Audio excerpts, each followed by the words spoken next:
आइए अब देखते हैं development of trade unionism in India, कि कैसे डेवलपमेंट हुआ ट्रेड यूनियन का। तो इसको जैसा कि हमने बताया कि 3 फेजेस के अंदर हम डिस्कस करते हैं। स्टार्ट करते हैं पहली फेज से, development of trade unionism in India. The first phase was between 1872 से 1917, 1872 से 1917, 1872 टू 1917। ये वो टाइम था जब बहुत ज्यादा सोशल अवेकनिंग हो रही थी, नए नए सोशल रिफॉर्मर्स आ रहे थे और सोशल रिफॉर्म इंस्टीट्यूशंस भी बन रहे थे, और इस दिशा में काम हो रहा था कि समाज की कुरीतियां और बुराइयों को खत्म करना था। इसी दिशा में मजदूरों के उत्थान के लिए या फिर वर्कर क्लास के एम्पावरमेंट के लिए भी काम किए गए, और जिसमें अग्रणी सबसे पहले क्या हुआ, इस एरा को एरा ऑफ सोशल वेलफेयर बोला गया। और इसमें सबसे अग्रणी नाम जो आते हैं कुछ, उसमें सबसे पहले पीसी मजूमदार जी ने वर्कर्स की अपलिफ्टमेंट के लिए नाइट स्कूल स्टार्ट किए गए। नाइट स्कूल्स के लिए वर्कर्स की एजुकेशन के लिए स्टार्ट किए गए। मजूमदार जी का मानना था कि वर्कर्स को अगर हम एजुकेशन देंगे, फॉरेन के अंदर क्या क्या वर्किंग क्लास के अंदर अवेकनिंग आ रही है वो चीजें बताएंगे, जब हम इनको शिक्षा के माध्यम से इनकी सबसे पहले तो ये सोशल इविल्स जो है, जो समाज की कुरीतियां है और जो खासकर वर्किंग क्लास के अंदर हैं, उनको खत्म करेंगे, जिससे कि उनका सोशल डेवलपमेंट होगा और अल्टीमेटली उनकी सोशल अवेकनिंग आएगी और लेबर रिफॉर्म्स की दिशा में काम होगा। तो सबसे पहले पीसी मजूमदार जी ने नाइट स्कूल्स चलाए थे, और 2 अग्रणी नाम है SS बंगाली और NM लोखंडे, नारायण मेघजी लोखंडे। ये 2 जो लीडर हैं, लेबर रिफॉर्म लीडर हैं, जिन्होंने इस दिशा में काम किया था, वर्कर्स की वेलफेयर के लिए लेजिस्लेशंस लाने की दिशा में काम किया था। वो लेजिस्लेशन जो कि वेज इंप्रूवमेंट रखेंगे, वर्किंग कंडीशन को सुधारेंगे और वर्किंग आवर्स के अंदर भी रेगुलेशन लेके आएंगे। तो NM लोखंडे जी ने और सपूरजी बंगाली ने, जो कि 1875 और 1880 और 1884 के अराउंड में बहुत काम किया और जगह जगह पे जाके मीटिंग्स की और वर्कर क्लास की अपलिफ्टमेंट की दिशा में काम किया। और इन 2 लोगों के बहुत ज्यादा एफर्ट्स की वजह से इंडियन फैक्ट्रीज एक्ट 1881 लागू करना पड़ा अंग्रेज सरकार को, या फिर यह कहे कि उस समय की भारत सरकार को इंडियन फैक्ट्रीज एक्ट 1881 लागू करना पड़ा। इंडियन फैक्ट्रीज एक्ट 1881 वो दिशा थी जो जिसको हम भारत का पहला लेबर लेजिस्लेशन भी मानते हैं। भारत का पहला अगर क्वेश्चन आ जाए कि भारत का पहला लेबर लॉ कौन सा है, तो that is Indian factories act 1881। तो इंडियन फैक्ट्रीज एक्ट 1881 में महिलाओं और बच्चों के वर्किंग आवर्स को रेगुलेट किया गया और वर्किंग कंडीशन ऑफ वर्कर्स की कुछ रेगुलेशंस बनाए गए, कुछ लेजिस्लेशंस बनाए गए। उसके बाद जो हमारे नारायण मेघजी लोखंडे हैं, उन्होंने बॉम्बे मिल हेड एसोसिएशन की स्थापना की। बॉम्बे मिल हेड एसोसिएशन एक एसोसिएशन, एक लेबर यूनियन या फिर ट्रेड यूनियन बनाई गई, जिसके अंदर बॉम्बे के अंदर जो टेक्सटाइल मिल के वर्कर थे उनकी मेंबरशिप रखी गई और उनको इकट्ठा करके एक लेबर यूनियन बनाई गई। और उन्होंने दीनबंधु नाम से एक न्यूज़पेपर भी निकाला। और ये सारा जो 1880 से लेके और 1890 तक के दौर में ये सब वर्कर्स का वेलफेयर हो रहा था। इसी बीच 1890 के दिशा करीब पहली स्ट्राइक हुई। First great strike was in great Indian peninsular railways. बहुत बड़ी स्ट्राइक हुई जो ग्रेट इंडियन पेनिनसुलर रेलवेज के अंदर स्ट्राइक हुई, क्योंकि वर्कर्स के अंदर अवेकनिंग आ चुकी थी। वहां पे उन लोगों को पता चल चुका था अपने अधिकारों के लिए, और एक लेजिस्लेशन भी उनके इस प्रयासों के कारण लागू हो चुका था, जिसको हमने बोला इंडियन फैक्ट्रीज एक्ट 1881। तो इसी दिशा में चलते हुए पहली बड़ी स्ट्राइक जो कि ग्रेट इंडियन पेनिनसुलर रेलवेज के अंदर मजदूरों ने पहली हड़ताल की। चलते हैं आगे। उसके बाद ये दौर आ गया 1900 का, और आपको पता है 1905 के अराउंड में बंगाल का विभाजन हुआ। There was partition of Bengal, और पार्टीशन ऑफ बंगाल भी हुआ, और साथ में बॉम्बे के अंदर मिल वर्कर्स में स्ट्राइक हुई, जो कि 1908 के अंदर स्ट्राइक हुई।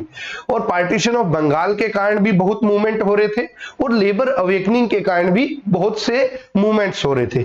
इसी मूवमेंट्स के बीच के अंदर श्री बाल गंगाधर तिलक को 6 साल की कैद हो जाती है due to participation in partition of Bengal के खिलाफ जो रैलियां हो रही थी, जो प्रोटेस्ट हो रहे थे और वर्कर्स को रिलेटेड जो प्रोटेस्ट हो रहे थे, स्ट्राइक्स हो रही थी, उनमें पार्टिसिपेट करने के लिए बाल गंगाधर जी तिलक को 6 साल के लिए इंप्रिजनमेंट हुई, 6 साल के लिए कैद हुई। इससे ट्रेड यूनियन को बहुत बड़ा धक्का लगा। जो ट्रेड यूनियन मूवमेंट है वो एकदम थोड़ी सी स्लो लेवल पे होगी, थोड़े से कम लेवल पे होगी। ये क्यों होगी? इनका कारण ये था कि जो ट्रेड यूनियन मूवमेंट उस समय की थी वो अनऑर्गेनाइज्ड थी और बेसिकली सोशल मोटिव से थी, ना कि इकोनॉमिक मोटिव से नहीं थी। एक सोशल रूप था और वो बहुत ही अनऑर्गेनाइज्ड वे के अंदर बनाई गई थी, अनऑर्गेनाइज्ड वे के अंदर कंस्ट्रक्ट की गई थी। जैसा कि डॉक्टर पुणेकर ने बताया है कि ये जो दौर था, जो ट्रेड यूनियन मूवमेंट का ये जो दौर था, ये था social welfare period of early trade union in India. Social welfare period नाम दिया गया यहाँ पे इकोनॉमिक वेलफेयर की बजाय सोशल इविल्स को खत्म करके और एक सोशल दिशा में काम, सामाजिक उत्थान की दिशा में, मजदूरों के सामाजिक उत्थान की दिशा में काम करने का था। कुछ इंपॉर्टेंट ट्रेड यूनियंस उस समय की थी। कलकत्ता प्रिंटर्स यूनियन 1905 की थी, पोस्ट एंड टेलीग्राफ यूनियन बनी, बॉम्बे, मद्रास और कलकत्ता में भी बहुत सी यूनियन बनी, जिसको हम कामगार हितवर्धक सभा भी थी 1910 में, और समाज सेवा लीग जो कि बॉम्बे में 1910 में बनी। ऐसी छोटी छोटी बहुत सी वर्कर्स लीग बोल दीजिए या वर्कर्स यूनियन इस समय के अंदर पनपने लगी, नई नई ट्रेड यूनियन बनने लगी।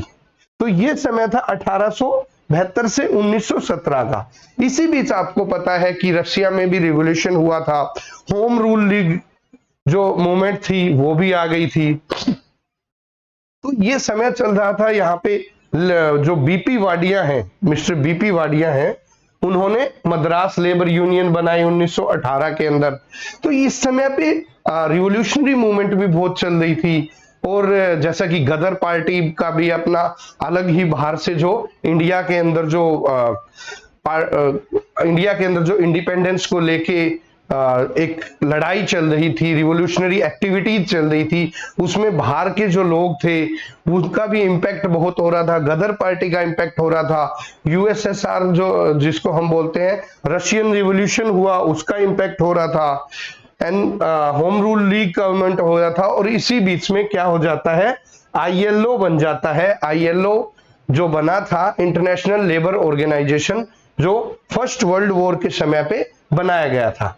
इस पे महात्मा गांधी जी भी बहुत काम करते हैं वर्कर्स यूनियन में और वर्कर्स की उत्थान की दिशा में काम करते हैं। और महात्मा गांधी के इंस्टेंट पे अहमदाबाद में छोटी छोटी वीवर्स यूनियन होगी, क्राफ्ट यूनियन होगी, ऐसी छोटी छोटी ऑक्यूपेशनल यूनियंस बनाई गई। और बाद में इन सारी ऑक्यूपेशनल यूनियंस को एसोसिएट करके टेक्सटाइल लेबर एसोसिएशन अहमदाबाद नाम की एक बड़ी यूनियन बनाई गई, टेक्सटाइल लेबर एसोसिएशन। तो ये सब जो उस समय की एक्टिविटीज चल रही थी, रिवॉल्यूशनरी एक्टिविटीज चल रही थी, और साथ में बाद में बाल गंगाधर तिलक जी बाहर भी आ गए। होम रूल लीग मूवमेंट के लीडर्स भी थे, कांग्रेस के लीडर्स भी थे, एक मास अवेकनिंग भी आ रही थी, इंटरनेशनल लेबर ऑर्गेनाइजेशन भी हो रहा था, कम्युनिस्ट एक्टिविटीज भी बढ़ रही थी। इन सबके चलते हुए, इंटरनेशनल और नेशनल ईरा के चलते हुए क्या हो जाता है, AITUC all India trade union Congress का फॉर्मेशन हो जाता है, जिसके पहले प्रेसिडेंट कौन रहते हैं, लाला लाजपत राय, जिसके पहले प्रेसिडेंट लाला लाजपत राय रहते हैं, और जिसकी मेंबरशिप करीब 2 से 5 लाख तक की थी। और इसके अंदर बहुत सारी छोटी छोटी यूनियंस भी इसके अंदर सबमर्ज कर जाती हैं। तो लाला लाजपत राय की अध्यक्षता में all India trade union Congress बनती है। इसके एक प्रमुख NM जोशी भी इसके प्रमुख जो फॉर्मेशन लीडर रहे हैं, NM जोशी रहे हैं। और ये real beginning of trade union movement of India, doctor Punekar के हिसाब से ये रियल बिगनिंग थी trade union movement in India की। इन सबसे मोतीलाल नेहरू, CR दास, ऐसे बड़े बड़े लीडर भी इस समय पे इन ट्रेड यूनियन मूवमेंट का हिस्सा थे, क्योंकि अल्टीमेटली वर्कर्स क्लास और सोशल वर्कर्स क्लास भी बोल देते हैं, वर्किंग क्लास के मिलके ही नेशनल मूवमेंट की तरफ रुख किया जा रहा था।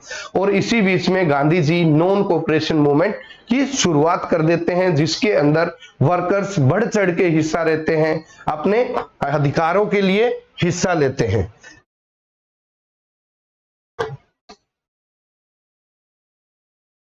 और इसी दिशा में जब बहुत सारी यूनियंस एआईटीयूसी के बनने के बाद बहुत सारी छोटी बड़ी यूनियंस भी बनती हैं, बहुत स्ट्राइक्स होती हैं, डिस्प्यूट्स हो जाते हैं, और करीबन 1920 के अंदर around there were 200 strikes, in 1921 around 400 strikes were there, and in 1922 there were around 278 strikes और डिस्प्यूट्स। तो यहाँ पे एकदम से जो स्ट्राइक्स और डिस्प्यूट्स हैं, मजदूरों की अपने वेजेस को लेके, अपने हकों को लेके जो मांग उठाते हैं, और वो सब उसके अंदर बहुत ज्यादा एकदम इंक्रीमेंट हो जाता है।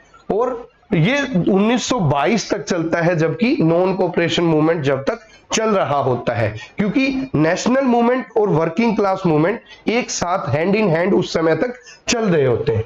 लेकिन 2022 के बाद ये जो ट्रेड यूनियनिज्म था वो एकदम डिक्लाइन करता है, क्योंकि जो छोटी छोटी यूनियंस जो बनाई जाती थी वो अपने छोटे से प्रॉफिट के मोटिव के लिए बनाई जाती थी। जैसे मान लीजिए कहीं पे टेक्सटाइल यूनियन बना दी, तो टेक्सटाइल यूनियन बनी, वो स्ट्राइक पे चले गए, बाद में मैनेजमेंट के साथ सेटलमेंट हो गया या उनकी मांगे मान ली गई, उसके बाद वो यूनियन खत्म हो जाती थी, डिसोल्व हो जाती थी। इसलिए कोई बड़ी यूनियन उभर के नहीं आ रही थी एक्सेप्ट एआईटीयूसी। सिर्फ एक एआईटीयूसी थी जिससे एफिलिएटेड छोटी छोटी बहुत सारी यूनियंस थी। तो ये जो ज्यादा डिक्लाइन इसलिए हुआ क्योंकि जो ट्रेड यूनियंस थी अपना जो मोटिव था, जो ऑब्जेक्टिव के लिए वो यूनियन बनाई गई थी, जब उसका मोटिव सर्व हो जाता था तो वो कंटिन्यूअस में नहीं रहती थी, वो डिसोल्व हो जाती थी। और उसके बाद जो 1924 से लेके 1935 का एरा आया, वहां पे कम्युनिस्ट मूवमेंट बहुत ज्यादा शुरू हो गई थी रशियन रिवॉल्यूशन के बाद में, और जिसको हम बताते हैं era of left wing trade unionism. Left wing trade unionism का दौर चला 1924 से 1935 के बीच में, क्योंकि कम्युनिस्ट जो लोग थे वो कह रहे थे कि हमें कैपिटलिस्ट क्लास को उखाड़ फेंकना है और हमें एक कम्युनिस्ट सोसाइटी या सोशलिस्ट सोसाइटी को जन्म देना है। ये सब कारण क्यों थे? क्योंकि इकोनॉमिक हार्डशिप फेस कर रहे थे वर्कर्स, वहां पे इकोनॉमिक डिप्रेशन आ गया था, वेजेस का कट था, और अनएम्प्लॉयमेंट बहुत बड़े रीजन थे for the rise in communist ideology. Communist ideology के राइज के ये बहुत बड़े रीजन थे। चलते हैं आगे। तो हमने देखा 1924 से लेकर 1935 का जो दौर था वो बेसिकली कम्युनिस्ट आइडियोलॉजी का दौर था, और कम्युनिस्ट आइडियोलॉजी से एआईटीयूसी में दो फैक्शंस हो गए थे, दो सेक्शंस बन गए थे। कुछ लोग जो नेशनलिस्ट कांग्रेस को सपोर्ट कर रहे थे और कुछ लोग जो कम्युनिस्ट आइडियोलॉजी को सपोर्ट कर रहे थे। तो इन दो आइडियोलॉजी ग्रुप का नाम था Geneva Amsterdam group. One was Geneva Amsterdam group, जो कि यूके यूएस से रिलेटेड जो आइडियोलॉजी थी उनको सपोर्ट करते थे, वेस्टर्न आइडियोलॉजी को सपोर्ट करते थे।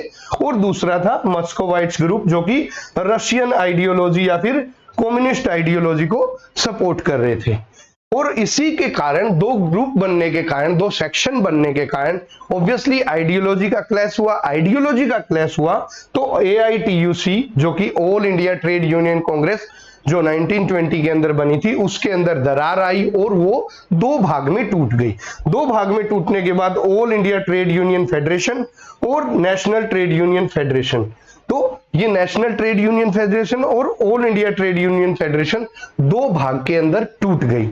और उसके बाद एक और डिवीजन 1931 में इसका हुआ, जिसके डिवीजन होने के बाद क्या फॉर्म किया गया? Red trade union Congress.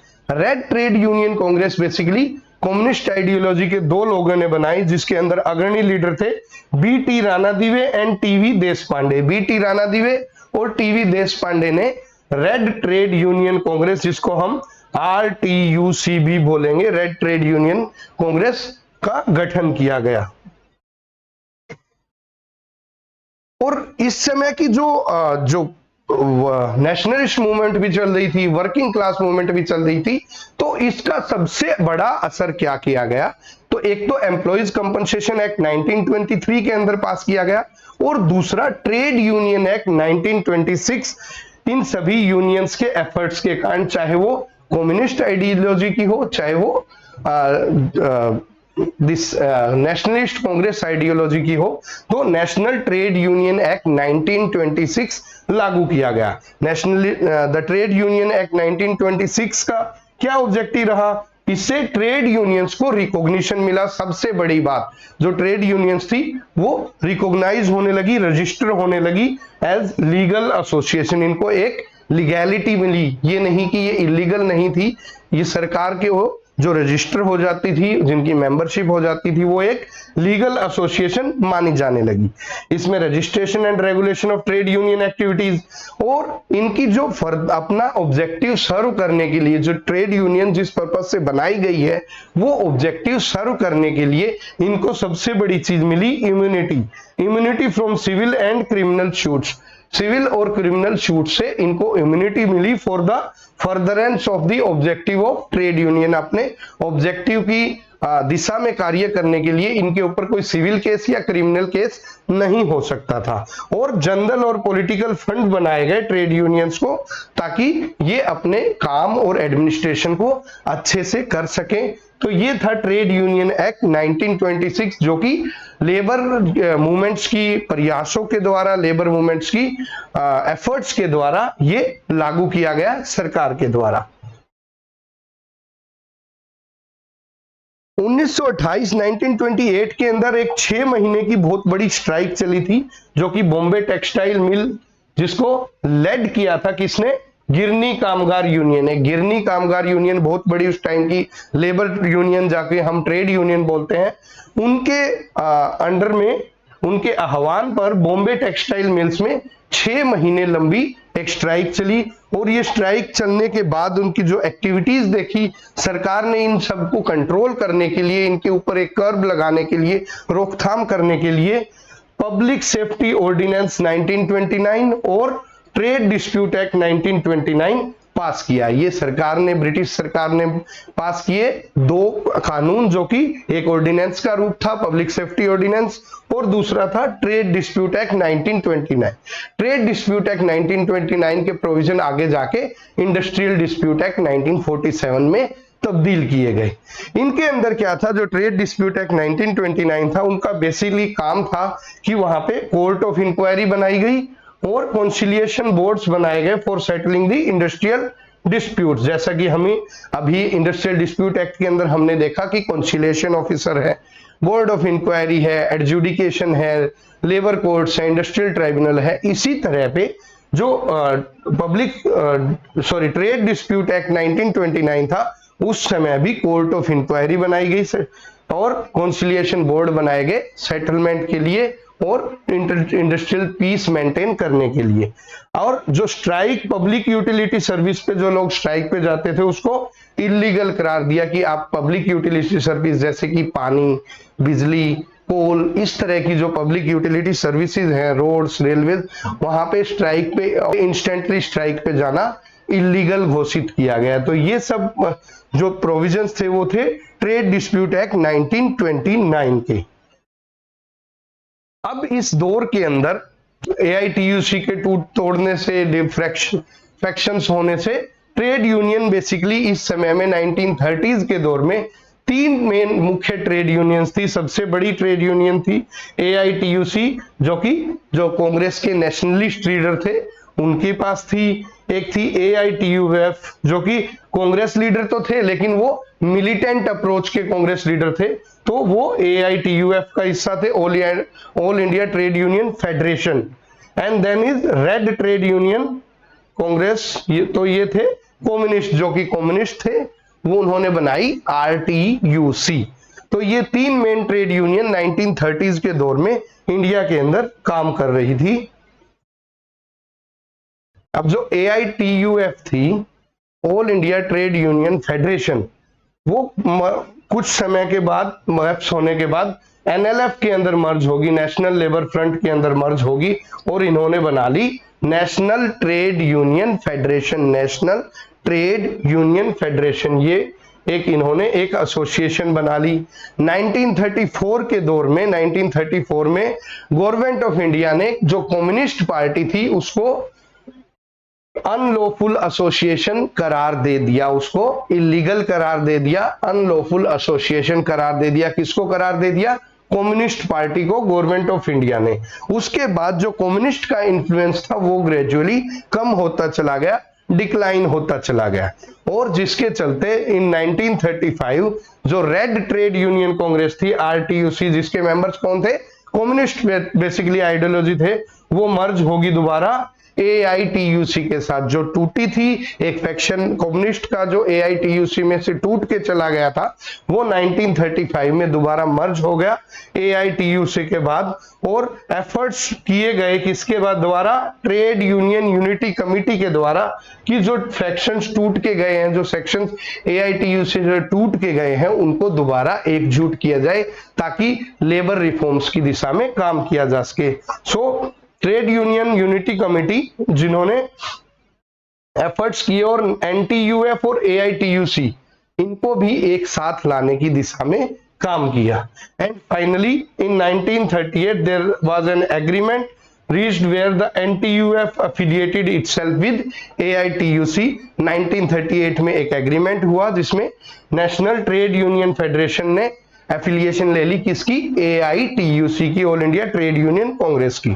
1939 में इस समय पे दिग्बोई कहां पे है? असम के अंदर। दिग्बोई के अंदर ऑयल फील्ड्स थे।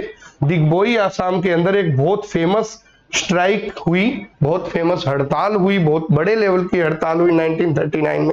इतने बड़े लेवल की हड़ताल हुई कि वॉइसरॉय और गवर्नर को इंटरवीन करना पड़ा कि अभी वॉर का टाइम चल रहा है, तो आप एक सेटलमेंट लेके आइए अभी इस समय पे, क्योंकि सेकेंड वर्ल्ड वॉर का समय चल गया था। सेकेंड वर्ल्ड वॉर 1939 में शुरू हो गया था। तो वॉइसरॉय ने अपील की कि अभी इस इंडस्ट्रियल डिस्प्यूट को रिजोल्व कीजिए और आप एक सेटलमेंट पे आइए। और 1940 के अंदर a section of union leader known as Royist, जो कि एमएन दोए की लीडरशिप में, रेइस्ट जिनको बोलते हैं, 1940 में ये भी इस ऑर्गेनाइजेशन से अलग हो गए और इन्होंने एक नई बॉडी बना ली जिसका नाम था Indian federation of labour, IFL, Indian federation of labour. तो एमएन दोए ने एक नई बॉडी बनाई, Indian federation of labour. The federation made study progress partly because the Congress leaders were behind the bars in the quit India movement. 1942 का दौर था, quit India movement चला हुआ था और मोस्टली कांग्रेस के जो लीडर थे वो जेल के अंदर थे। तो जेल के अंदर होने से जो एमएन दोए का जो सेक्शन था उसको एक पावर मिल गई, क्योंकि बाहर में सिर्फ यही लीडर थे, बाकी सब बड़े लीडर तो जेल चले गए थे। और इन्होंने जो IFL थी, इंडियन फेडरेशन ऑफ लेबर ने एक बार स्टीडीली प्रोग्रेस किया, एक बार तरक्की की। बट कुछ ही समय बाद जब लीडर्स बाहर आ गए, नेशनलिस्ट लीडर बाहर आ गए और वॉर खत्म हो गया, तो इसने अपनी रिप्रेजेंटेशन खो दी। किसने खो दी? IFL ने अपनी रिप्रेजेंटेशन खो दी। और इसके बाद दौर आ गया 1947 का, जब भारत को आजादी मिल चुकी थी।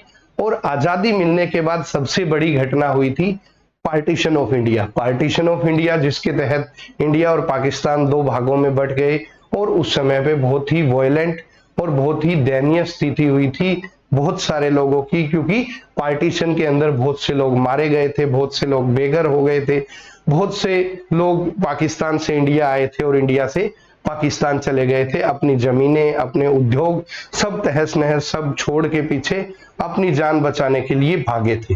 और इंडिपेंडेंस के बाद इसीलिए एक बार जो लेबर एक्टिविटी थी, लेबर रिफॉर्म एक्टिविटीज रुक गई थी, क्योंकि प्रयास हो रहा था नेशन को, भारत को एक उम्दा राष्ट्र बनाने की दिशा में काम कर रहा था। And the labour leaders in the Congress partly felt the necessity to form a central trade union organisation.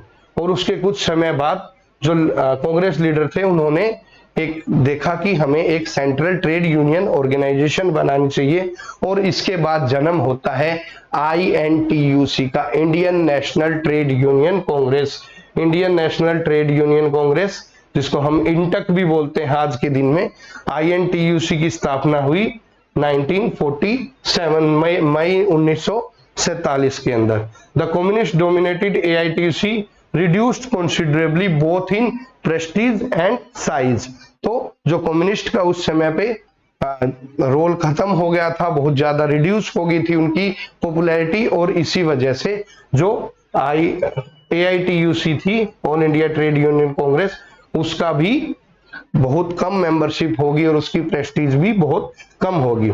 1948 के अंदर जब सोशलिस्ट ने अपने आप को कांग्रेस से अलग कर दिया, तो उन्होंने एक नई लेबर यूनियन की, लेबर ऑर्गेनाइजेशन की स्थापना की, जिसको हम बोलते हैं हिंदुस्तान मजदूर सभा, HMS, हिंदुस्तान मजदूर सभा की स्थापना की गई 1948 के अंदर। And the Indian federation of labour, जो IFL हमने बताया था, वो भी इसके अंदर ही मर्ज होगी, HMS के अंदर, हिंदुस्तान मजदूर सभा के अंदर।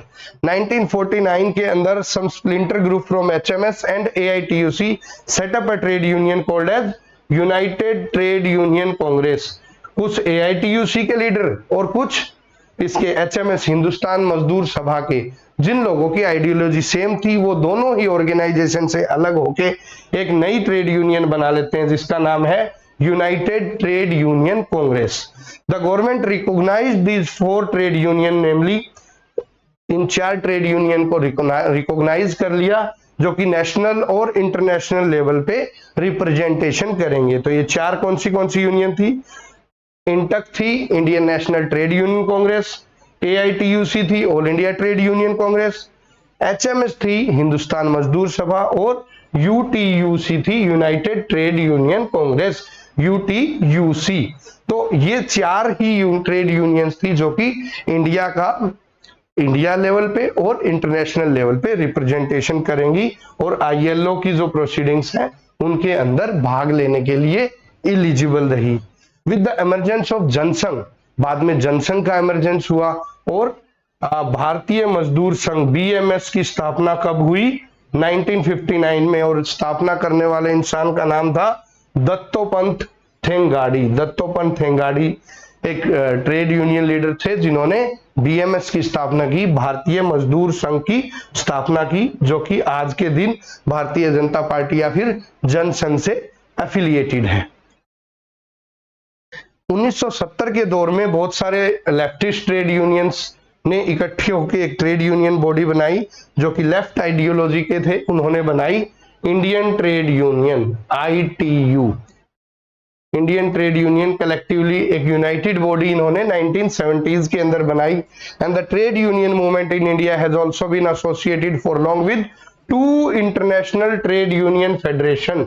2 इंटरनेशनल ट्रेड यूनियन फेडरेशन से बहुत समय तक जो इंडिया की ट्रेड यूनियन मूवमेंट है वो एसोसिएटेड रही, जिनमें से एक का नाम है the world federation of trade unions, WFTU, and organisation supported by the communist bloc, and the international confederation of free trade union, international confederation of free trade union, जिसको शॉर्ट फॉर्म में ICFTU बोलेंगे, और जो कि Anglo American block था। तो जो block हमने पहले जो ग्रुप डिस्कस किए थे, एम्स्टर्डम और जो मस्कोवाइट्स ग्रुप, उन्हीं की तरह ये 2 इंटरनेशनल ट्रेड यूनियन एसोसिएशन थी, जिससे इंडिया की जो ट्रेड यूनियंस थी वो अफिलिएटेड रही या फिर एसोसिएटेड रही। तो one was WFTU and other one was ICFTU। तो इंटक और HMS तो थे ICFTU से, क्योंकि ये जो अमेरिकन और एंग्लो आइडियोलॉजी पे बेस्ड थे, और AITUC जो सबसे पहली ट्रेड यूनियन थी जो कि कम्युनिस्ट आइडियोलॉजी की ट्रेड यूनियन थी, वो किससे एफिलिएटेड रही? WFTU, world federation of trade union से। In India the agreement has tripartite approach. World level पे देखा जाए तो बाईपार्टाइट अप्रोच है, बट हमारे इंडिया के अंदर एक ट्राईपार्टाइट अप्रोच है। ट्राईपार्टाइट मीन सेटलमेंट होंगे या बार्गेनिंग होगी या कंसिलिएशन होंगे, तो इसके अंदर 3 लेवल पे होंगे ट्राईपार्टाइट। ट्राई मीन्स 3, पार्ट के अंदर तीन ग्रुप इन्वॉल्व होंगे। One is employer class, next is employ class and next third one is government agencies. तो यहाँ पे तीन इसका ट्राईपार्टाइट कैरेक्टर है, ट्राईपार्टाइट अप्रोच है। लेकिन वेस्ट के अंदर देखा जाए तो it's bipartite, that is between employer and employees and there is less intervention of the state. The system of compulsory adjudication and collective bargaining coexist in India. इसके साथ साथ हमारे कलेक्टिव बार्गेनिंग और कंपल्सरी एडजुडिकेशन के process भी exist करते हैं। तो बेसिकली ये हमने देखा तीन फेज के अंदर emergence of trade union in India, जो कि ट्रेड यूनियन मूवमेंट थी जो भारत के अंदर एमर्ज हुई। अभी हम इसके अंदर एक छोटा टॉपिक पेंडिंग है जिसका हम एक क्लास के अंदर करेंगे, जिसके अंदर AITUC, HMS, BMS इनके बारे में थोड़ा थोड़ा इंट्रोडक्शन रहेगा कि इन यूनियंस से रिलेटेड क्या क्या बेसिक फैक्ट्स हैं, क्योंकि कई बार बेसिक फैक्ट्स के अंदर से क्वेश्चंस आ जाते हैं। तो we will be bringing a short class on the introductions of various trade unions. तो आपने देखा कि कैसे ट्रेड यूनियंस का एमर्जेंस हुआ, क्या आइडियोलॉजी थी, क्या ऑब्जेक्टिव थे, क्या फंक्शंस थे, कितने टाइप की ट्रेड यूनियन होती हैं, और फिर किन तीन फेजेज के अंदर हमारी नेशनल मूवमेंट के साथ साथ कैसे ट्रेड यूनियन मूवमेंट भी हैंड इन हैंड चली। तो ये हमारा टॉपिक था trade union movement in India, which is important part of the new assistant labor commissioner and labor enforcement officers levels.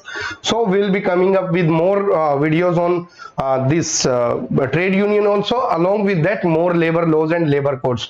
Stay tuned with me, stay tuned with Educarius. धन्यवाद, जय हिंद, जय भारत।